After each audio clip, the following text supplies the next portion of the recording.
Síguenos en nuestras redes sociales, Facebook, Instagram y Twitter. Somos retransmitidos por Pública FM Quito, Guayaquil y Cuenca, 105.3, Manta 88.1, Loja 90.5, Pública FM. 7:45. La guerra en Ucrania ha provocado una escalada de precios en las materias primas y esto impacta en la cesta de la comida de todos los días en todo el mundo. Ecuador y los países pobres, como África, por ejemplo, estamos golpeados también de manera colateral, porque muchos de esos insumos y productos que vienen de la importación de esa zona del mundo afectan en el pan nuestro de cada día. ¿Cuál es el reto del gobierno ecuatoriano?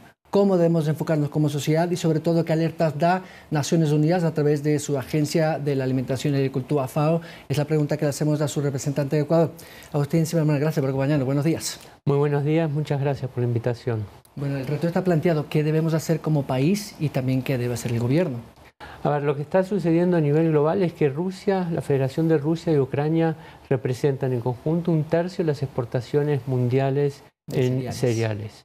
Eso quiere decir que el conflicto obviamente es una disrupción enorme al comercio internacional de productos alimentarios básicos y esto se da en un contexto en el que los precios tanto de alimentos como de fertilizantes están en un pico histórico.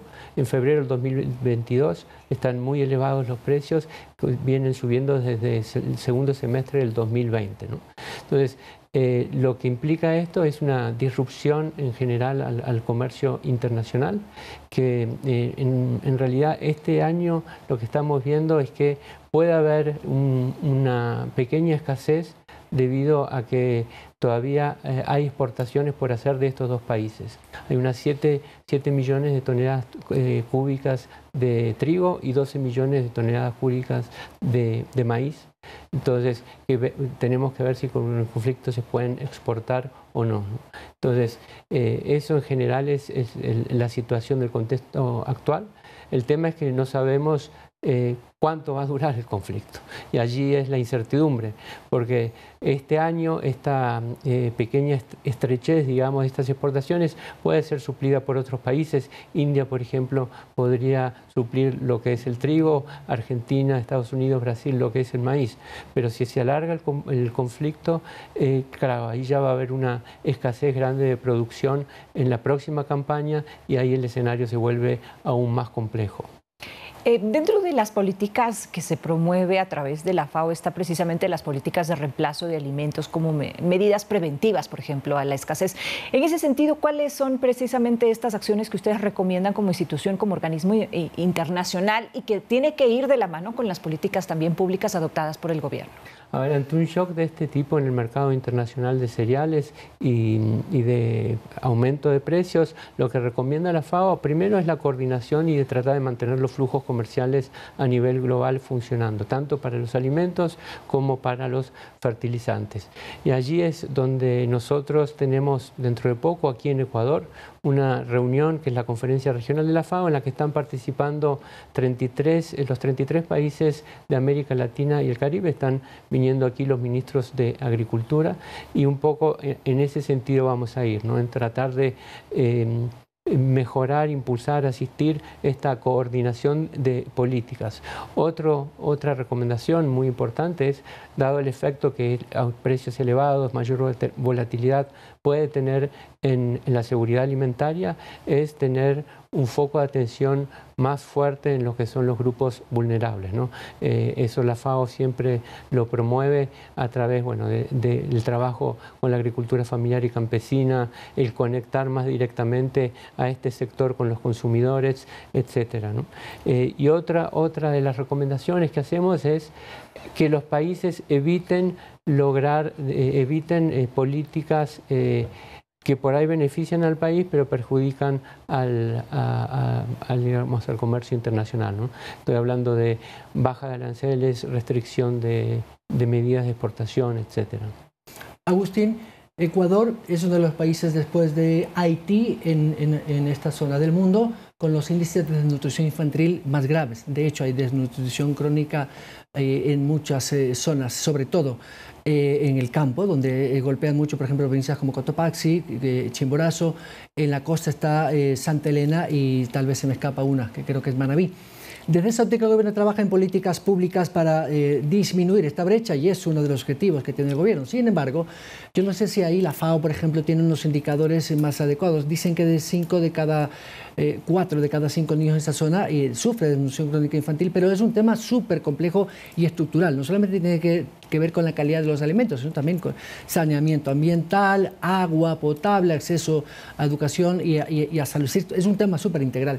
Es muy complejo. Desde el punto de vista de la Agencia Internacional de Naciones Unidas, cómo se está ayudando perfectamente para también cambiar esos hábitos alimenticios que tiene la población. Es decir, sustituir esos productos de la cesta familiar, de la huerta, para efectivamente no depender de otros, porque sí, hay un mal hábito alimenticio también. Sí, bueno, a ver, el Ecuador está siendo particularmente golpeado por el conflicto porque Rusia, la Federación de Rusia es uno de los destinos más importantes de ciertas exportaciones del Ecuador y además por el tema de importación de insumos, la urea, que es nitrógeno, viene en gran medida de también de esta zona del mundo, ¿no? Entonces allí el Ecuador tiene que buscar alternativas comerciales tanto de exportación como de importación, ¿no? Obviamente esto golpea los ingresos de divisas al país y de allí el traslado también a la seguridad alimentaria de la población, ¿no? Respecto a lo que es desnutrición crónica infantil, la FAO junto a otras agencias de Naciones Unidas, precisamente por este motivo, que la desnutrición crónica infantil a veces se malinterpreta como que es falta de acceso de alimento y es mucho más que eso, es falta de acceso a una serie de servicios como de saneamiento, vacunación, etc. Entonces sí promovemos como Naciones Unidas junto a UNICEF, el Programa Mundial de Alimentos, la organización la OMS, promovemos una acción coordinada para abordar este tema. Estamos trabajando con la Secretaría de Ecuador Crece sin Desnutrición y sobre todo lo que FAO está promoviendo allí es la interacción más articulada a nivel territorial, ¿no? Tenemos lo que son mesas cantonales y tratar de hacer trabajar a entidades públicas, pero también conectando la agricultura familiar y campesina desde este punto de vista de tener alimentos más, consumo de alimentos frescos, etcétera, ¿no? Entonces un poco nuestra acción como FAO en este tema se está concentrando en este campo. Y dentro de ese trabajo que han realizado como FAO, ¿cuál es la realidad que ven en nuestro país? Si tiene tal vez cifras, si tiene tal vez un análisis acerca de cuál es la investigación que se ha realizado para conocer cuál es la situación real, sobre todo el tema de desnutrición que es tan grave. A ver, Ecuador es el segundo país con peores o con mayores tasas de desnutrición crónica infantil de toda América Latina y el Caribe. El primero es Guatemala y el segundo es Ecuador. En ese sentido, sí, las cifras son eso. El 25% de los niños menores de 5 años sufren de desnutrición crónica infantil y esto es una realidad que viene no de ahora, sino de varios años atrás, ¿no? Hay causas estructurales como las que hablamos, ¿no? De falta de acceso a servicios básicos. Y eso es lo que tenemos que focalizarnos ahora. Sobre todo lo que veíamos de FAO es el tema de falta de articulación a nivel cantonal, a nivel territorial, ¿no? Sí hay políticas, sí ha habido políticas, sí se ha puesto en la agenda política como una prioridad, pero hasta que no se baja a territorio, hasta que no se trabaja de forma articulada en territorio, es difícil que disminuyan los índices de nutrición crónica infantil. Hay ejemplos exitosos de países vecinos. Perú, por ejemplo, logró en 10 años reducir sustancialmente las tasas de desnutrición crónica infantil, poco con este enfoque de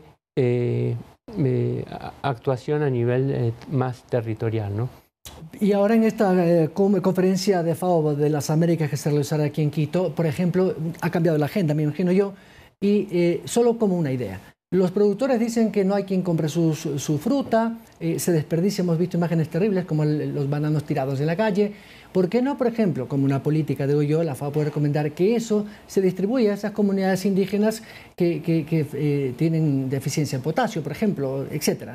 Solo como una idea. Esto puede llevarse a la práctica, más allá de la bonita foto que hay siempre en estas conferencias, pero que en la práctica muchas veces los gobiernos no pueden aplicar. A ver, lo que estamos buscando en la conferencia es precisamente eso, una articulación mayor. La FAO como Agencia de Naciones Unidas es un organismo intergubernamental, o sea, que en la reunión participan ministros, pero se llega a la conferencia regional luego de un proceso de consulta y de articulación con el sector público, con el sector privado, con la sociedad civil, y lo que estamos buscando precisamente ahora con eventos con el sector privado, conectar un poco más esa realidad que, como dice, a veces son digamos, ministros que por ahí necesitan esa conexión más cercana con lo que es la realidad, y estamos buscando eso, y creo que sí vamos a lograr. El mandato de la FAO es alimentación y agricultura, ¿no? Y lo que nosotros llamamos un sistema agroalimentario, que hoy están bajo presión por la crisis alimentaria, por el COVID, aumento de precios, mayor volatilidad. En el caso de Ecuador en particular está todo el tema también sanitario, con la amenaza de presencia del Fusarium, que sería un golpe también tremendo al tema del banano y los medios de vida de los agricultores. Así que todos estos temas son parte de la agenda, y obviamente también va a ser parte de la agenda el aumento de precios de los alimentos y de los fertilizantes provocado por la situación en el contexto global. Como dicen ustedes, hambre cero y seguridad alimentaria, que es lo que todos buscamos. Muchas gracias, Agustín. Exacto. Bueno, muchísimas gracias por la invitación. Agustín Zimmermann, representante de la FAO, la Agencia de Naciones Unidas para la Agricultura y la Alimentación. 7:56, vamos a la pausa.